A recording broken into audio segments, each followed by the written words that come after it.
Assalamualaikum warahmatullahi wabarakatuh. Nama saya Niken Amanda, NPM 2001010038, Prodi Pendidikan Agama Islam, kelas B. Di sini saya akan mempresentasikan fikih ibadah pada pertemuan 2-5. Pada pertemuan 2 menjelaskan tentang pengertian fikih, pengertian ibadah, tujuan beribadah, dan macam-macam ibadah. Pengertian fikih. Fikih yaitu pengetahuan tentang hukum-hukum syariat Islam yang berbentuk amaliyah dengan dalil yang terperinci. Seperti contohnya sholat. Di dalam Al-Quran dan hadis sudah dijelaskan bahwa hukum sholat adalah wajib.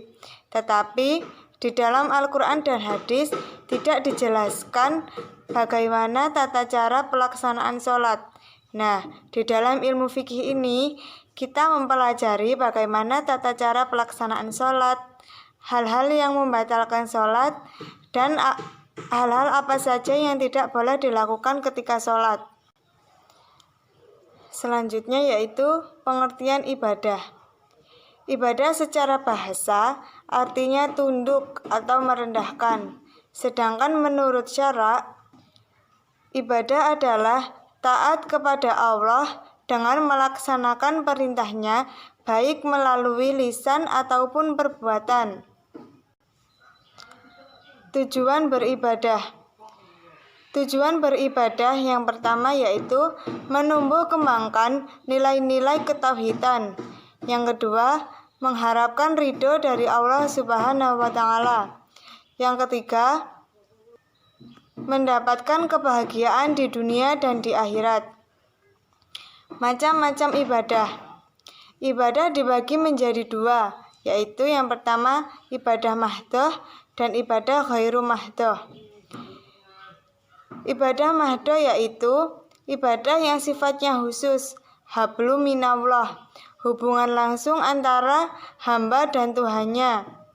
Seperti contohnya sholat, zakat, puasa, haji, dan lain-lain. Yang kedua yaitu ibadah ghairu mahdhah.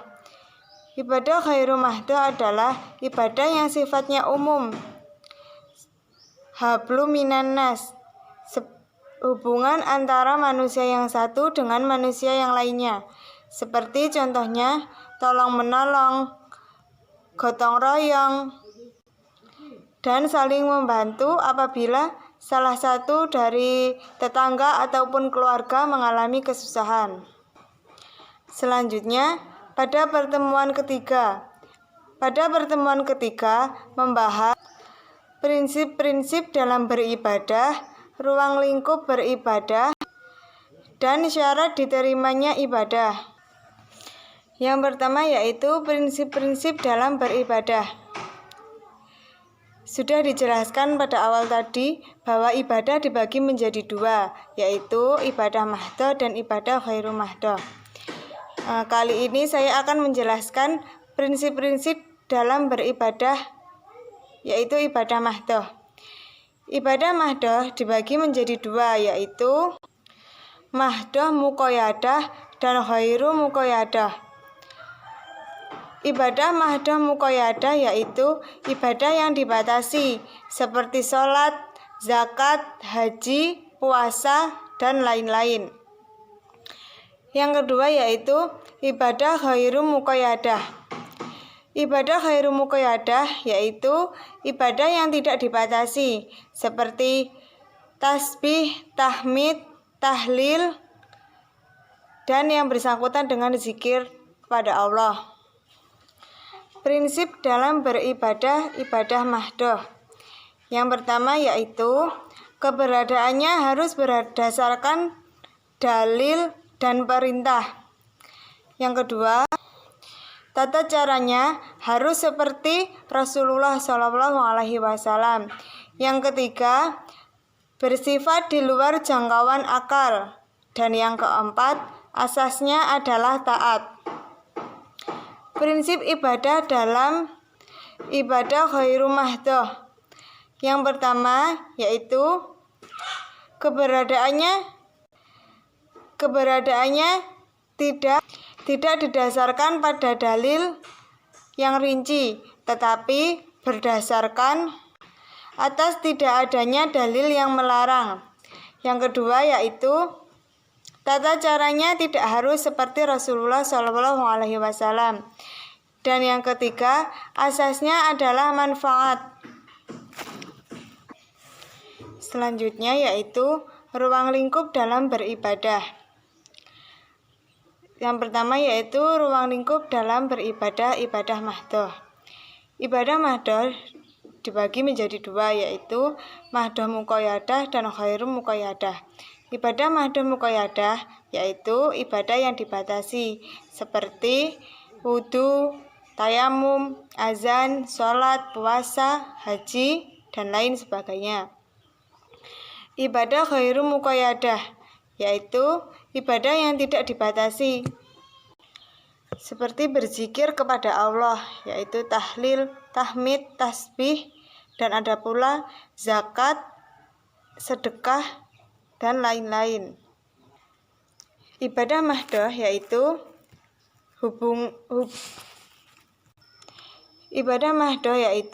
ibadah murni antara hamba dan Tuhannya, dan memiliki syariat dalam pengamalannya, seperti sholat, zakat, haji, puasa, dan lain-lain.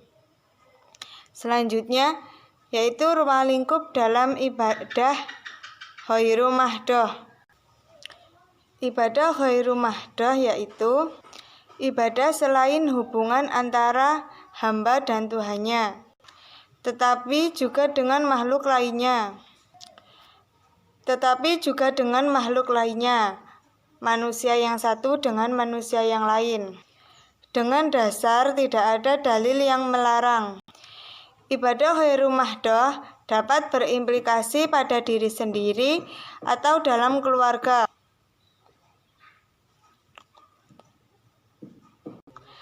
dan dapat pula pada jaringan sosial yang lebih luas, seperti contoh dalam keluarga yaitu mencari nafkah pada orang lain atau antar sesama manusia, yaitu bisa gotong royong, jual beli, dan lain sebagainya. Yang selanjutnya yaitu syarat diterimanya ibadah. Syarat diterimanya ibadah ada dua, yaitu yang pertama ikhlas, yaitu ikhlas beribadah hanya karena Allah semata, bukan karena ingin dilihat orang lain atau mendapat pujian dari orang lain. Syarat diterimanya ibadah yang kedua yaitu mutaba'ah atau mengikuti petunjuk Rasul. Ibadah yang dilakukan harus sesuai dengan petunjuk Rasul, seperti sholat mengikuti cara yang dilakukan seperti Rasul. Yang selanjutnya yaitu materi pada pertemuan ketiga, yaitu syarat diterimanya yaitu dasar pelaksanaan ibadah. Dasar pelaksanaan ibadah yang pertama yaitu Al-Quran. Allah Subhanahu wa Ta'ala berfirman dalam Quran surat Az-Zariyat ayat 56 yang artinya, "Dan aku tidak menciptakan jin dan manusia kecuali untuk mengabdi kepadaku." Di situ sudah dijelaskan dengan jelas bahwa Allah menciptakan jin dan manusia hanya untuk menyembah atau beribadah kepada Allah Subhanahu wa Ta'ala. Selanjutnya, Allah berfirman dalam Quran surat Al-Baqarah ayat 43 yang berisi tentang perintah untuk melaksanakan sholat, yang artinya, "Dan dirikanlah sholat, tunaikanlah zakat, dan rukuklah bersama orang-orang yang rukuk." Selanjutnya, dasar hukum pelaksanaan ibadah yang kedua yaitu hadis atau as-sunnah. Segala ucapan, perbuatan, tingkah laku yang dilakukan Rasulullah SAW disebut dengan hadis atau as-sunnah. Nabi SAW bersabda, "Barang siapa mati dalam keadaan menyeru atau berdoa atau beribadah kepada selain Allah, maka ia akan masuk neraka. Hadis ini diriwayatkan oleh Imam Bukhari. Diterima atau tidaknya ibadah seseorang tergantung manusia itu sendiri. Apabila manusia mengikuti ajaran yang disampaikan oleh Al-Quran dan ajaran yang disampaikan oleh Nabi, yaitu berupa hadis atau as-sunnah, maka insya Allah ibadah itu akan diterima dan diridhoi oleh Allah Subhanahu wa Ta'ala. Selanjutnya yaitu materi pada pertemuan kelima, yaitu thaharah jasmani dan rohani. Thaharah artinya bersuci, yaitu mensucikan diri dari hadas kecil, hadas besar, ataupun najis. Thaharah dibagi menjadi dua, yaitu thaharah maknawiyah atau thaharah rohani dan thaharah nisiyah atau thaharah jasmani.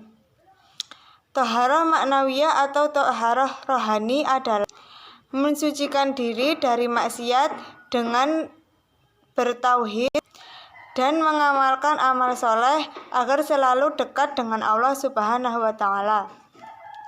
Yang selanjutnya yaitu thaharah nisiyah atau thaharah jasmani. Thaharah nisiyah atau thaharah jasmani adalah mensucikan diri atau badan dari hadas kecil atau hadas besar ataupun najis. Thaharah bisa dilakukan dengan yang pertama yaitu hadas kecil dengan berwudu, hadas besar dengan mandi wajib atau mandi besar. Cara thaharah itu menggunakan air, dan apabila tidak ada air, maka diperbolehkan bertayamum atau menggunakan debu. Selanjutnya saya akan menjelaskan tata cara thaharah atau bersuci. Yang pertama yaitu berwudu. Rukun-rukun wudu ada 6, yaitu yang pertama niat dengan bunyi Bismillahirrahmanirrahim. Nawaitul wudu'a li raf'il hadasil asghari fardhalillahi ta'ala. Yang kedua yaitu membasuh muka. Yang ketiga, membasuh kedua tangan sampai siku-siku. Yang keempat, membasuh sebagian rambut kepala. Yang kelima yaitu membasuh kedua kaki sampai mata kaki. Dan yang terakhir yaitu tertib. Selanjutnya, saya akan menjelaskan tentang tata cara membersihkan hadas besar, yaitu dengan mandi besar atau mandi wajib. Yang pertama yaitu niat. Yang kedua yaitu meratakan air ke seluruh tubuh. Selanjutnya, saya akan menjelaskan tentang tata cara tayamum. Tayamum bisa digunakan apabila tidak ada air sama sekali. Dan apabila orang itu terkena sakit, yang apabila terkena air maka sakitnya akan bertambah parah. Tata cara tayamum yang pertama yaitu niat. Dengan bunyi niatnya Bismillahirrahmanirrahim. Nawaitu tayamuma listibahati sholatil mafrudhati fardhalillahi ta'ala. Yang selanjutnya yaitu memindahkan debu. Kemudian mengusap muka dan kedua tangan sampai siku-siku. Dan yang terakhir yaitu tertib. Demikian yang dapat saya jelaskan, yang dapat saya presentasikan dari materi pertemuan 2 sampai 5. Sekian. Wassalamualaikum warahmatullahi wabarakatuh.